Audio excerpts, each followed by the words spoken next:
is when they turn on their get out the vote efforts. So going into election day, we've already got a margin in the bank. This year they're doing early voting too, so we really need So you are encouraging people to vote? absolutely. Okay, I'll vote early. send it in. Get 5 people you know to do it. We need that.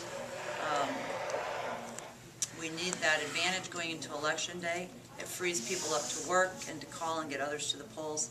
The great benefit, of course, is your name comes off the calling rolls, and you won't get called anymore about it. And it will allow, you know, the county and the state parties and the candidates' campaigns to focus their efforts on getting others to vote. So when I leave for today, I know they all march over to the auditor's office, right? Drive over to the auditor's office. Just down the street.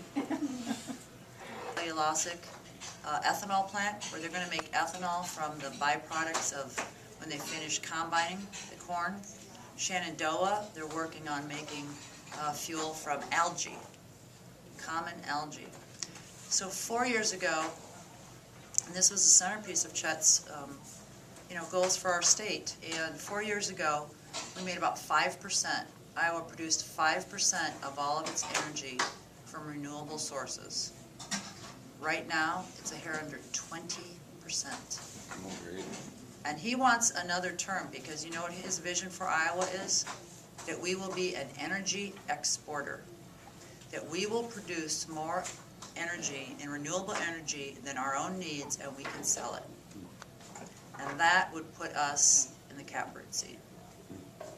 That is, you know, it's not just about green jobs. It's not just about a 21st century economy. It's also about energy security. It's also about energy independence. I mean, remember 6, 7 years ago, the people were so angry that the war in Iraq, they thought it was, you know, a war over oil and gas.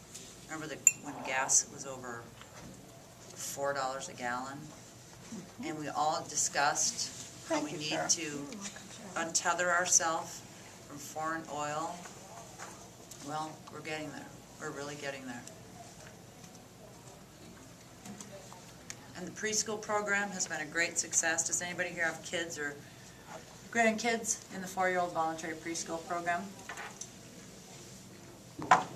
When Governor Vilsack was in office, he asked the business community to think about it and tell him, what can the state of Iowa do from an economic development perspective that would create and retain jobs and bring business to Iowa? What, if you could give us a wish list, give us your wish list. What can we do as a state? You know what the #1 thing on businesses' wish list was? Quality early childhood education programs. Isn't that amazing? It wasn't lower taxes, as Terry Branstad is proposing. It wasn't reduced commercial property taxes, as he's proposing. Early childhood education. And these kids are doing phenomenally. They're so much more ready for kindergarten. They're all getting on a level field now. Because before we had, you know, this percentage of kids going to preschool. And now it's just through the roof. Some districts have 100% enrollment. And it's earlier assessment of kids who have challenges and disabilities. It's working on all their cognitive and math and language skills. A great story from a county not far from here. I was speaking with the director of the preschool, where they have 100% enrollment in their district of 4-year-olds. And she was so excited to share with me some news. This is the 2nd year of their program. And last year in their 4-year-old preschool program, of all the students, 14 students were English language learning. 14 were English language learning.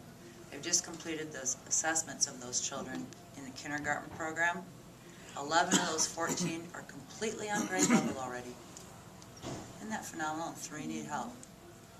So this quality early childhood education preschool program gives all children an equal footing and a head start. You know, the curriculum gets harder and harder every year. 2nd grade, as the old 3rd grade.